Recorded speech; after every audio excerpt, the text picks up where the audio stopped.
বাংলাদেশের রাজনীতিবিদরা অনেক মজার মানুষ হয়ে থাকে। তারা মাঝে মাঝে জনগণের মধ্যে এমন কিছু বলে ফেলে যার কারণে তারা মানুষের কাছে হাসির পাত্র হয়ে যায়।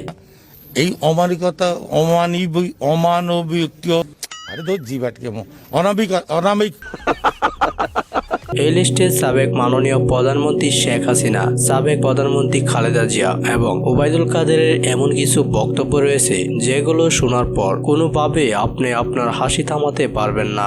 আমরা পড়ি কুরআন শরীফের গিরিশচন্দ্র সেনের বাংলা থেকে শুরু করে এমন কোন তো যারা অনেকদিন যাবৎ মন খুলে হাসেননি তারা জটপট বসে যান মন খুলে হাসার জন্য। এমন মজার মজার ভিডিও প্রতিদিন পেতে এখনই আমাদের চ্যানেলটি সাবস্ক্রাইব করে পাশে থাকা বেল বাটনটি অন করে রাখুন। এই সময় কম, শুরু করো। নাম্বার 1। সো গাইস, প্রথমে এই ব্যক্তিকে দেখুন। এই অমানবিকতা অমানবিক আরে তো জিবাট কেমন অনামিক এই অমানবিকতা সত্যি হাস্যকর ব্যাপার। অনেকবার চেষ্টা করেও সে বলতে পারছিল না। অমানবিকতা। নাম্বার 2। এখন এই নেতাকে দেখুন।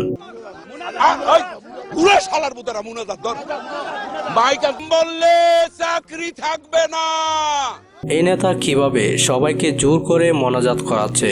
সবাই হাত তোলেন। ওই শালার ভিতরে মোনাজাত কর। এমনকি সে নাকি আল্লাহর কাছে মন খুলে বিচার দিচ্ছে। আল্লাহ তোমার কাছে বিচার দিল। सब क्या देखना पड़ रहा है? अच्छा है मैं अंधा हूँ। নাম্বার 3। এখন এই ভদ্র মহিলাকে দেখুন, সে কতটা শিক্ষিত। মাননীয় পটুয়াখালী জেলার মেডিকেল। আপনারা দেখলেই বোঝা যায় আপনি উচ্চ শিক্ষিত। তিনি সংসদে দাঁড়িয়ে ঠিকমতো পড়তেও পারছেন না। 20 মেগাওয়াট ক্ষমতার বিদ্যুৎ কেন্দ্র স্থাপনের শেখ কামাল। আমার মনে হয় সে সঠিকভাবে লেডিং পড়াটাও শিখেনি। তার এমন বক্তব্য শুনে সংসদের সবাই অবাক হয়ে গেছে। সংসদ সদস্য যদি এমন অবস্থা হয় তাহলে বুঝে নিন দেশ কোন দিকে যাবে। তো যাই হোক, কারা এমন করে স্কুলে লেডিং পড়তেন তারা অবশ্যই কমেন্টে লিখে যাবেন। নাম্বার 4। এখানে এই ব্যক্তিকে আল্লামা হুজুর মুফতি বলা হয়ে থাকে। তিনি কিভাবে কোরআন তেলাওয়াত করছেন তা আপনারাই শুনুন।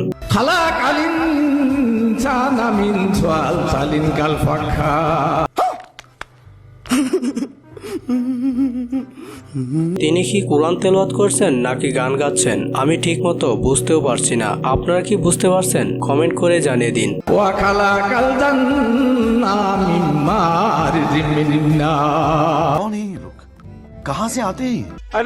নাম্বার 5। এবার আসা যাক আমাদের সবার প্রিয় মমতাজ আপার কথা। সংসদে দাঁড়িয়ে মমতাজ আপা এটি কি বললো না শুনলে বুঝতেই পারবেন না। বাংলা থেকে শুরু করে এমন কোন বাংলা তর্জমা নাই যেটা অনেকবার না পড়েছি। তিনি সবার সামনে বলেছেন তিনি নাকি ইসলামের সকল হাদিস পড়ে ফেলেছেন। মা বাবা সবাই হজ করে আসছে। আমার বাবা একজন বাউল ছিলেন, গানও করতেন। আমরা সবই করি।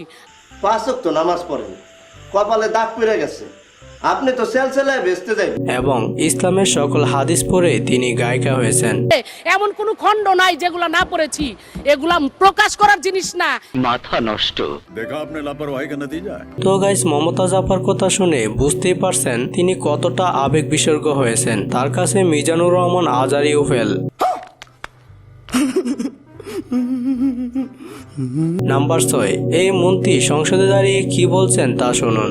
এবং 1916-17 অর্থ বছরের সম্পূরক বাজেট মাননীয় মন্ত্রী 2016-17 2016-17 অর্থ বছর বলা বাদ দিয়ে তিনি 1916-17 অর্থ বছর বলেছে। এ কেমন মন্ত্রিত্ব তা আমার মাথায় ঢুকলো না।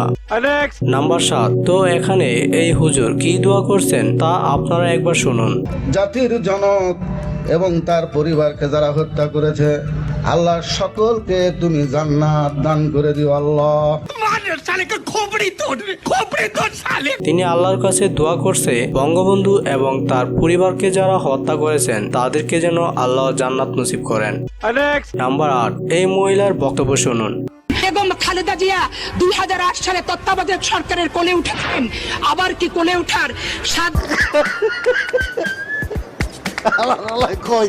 তিনি সবার সামনে বলছেন বাংলাদেশের সাবেক প্রধানমন্ত্রী খালেদা জিয়া নাকি তত্ত্বাবধায়ক সরকারের কুলে উঠেছেন। তো এটা কেমন কুলে ওঠা তা আমি বুঝতে পারলাম না। আপনার কি কেউ বুঝতে পারছেন? যদি বুঝে থাকেন তাহলে অবশ্যই কমেন্টে লিখে যাবেন।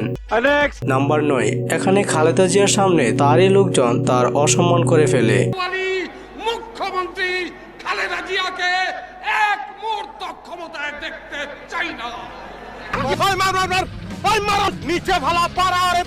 এখানে খালেদা জিয়া বসে আছে আর তারই লোক বলছে তাকে ক্ষমতায় দেখতে চায় না। আসলে এই লোকটি বলতে চেয়েছিল হাসিনাকে ক্ষমতা থেকে নামাবে, ভুলবশত খালেদা জিয়ার কথা বলে ফেলেছে।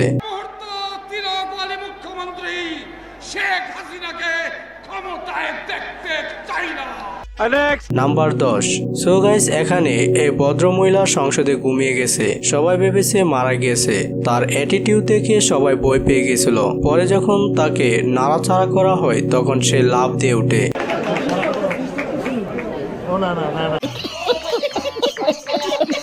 আসলে তার তখন আবেগ কাজ করছিল, বিবেক কাজ করেনি। সো যাই হোক গাইস, আজকের ভিডিওটি এ পর্যন্তই। ভিডিওটি ভালো লাগলে ভিডিওটিতে একটি লাইক দিয়ে চ্যানেলটি সাবস্ক্রাইব করুন। ভালো থাকুন, সুস্থ থাকুন, টেক কেয়ার, আল্লাহ হাফেজ।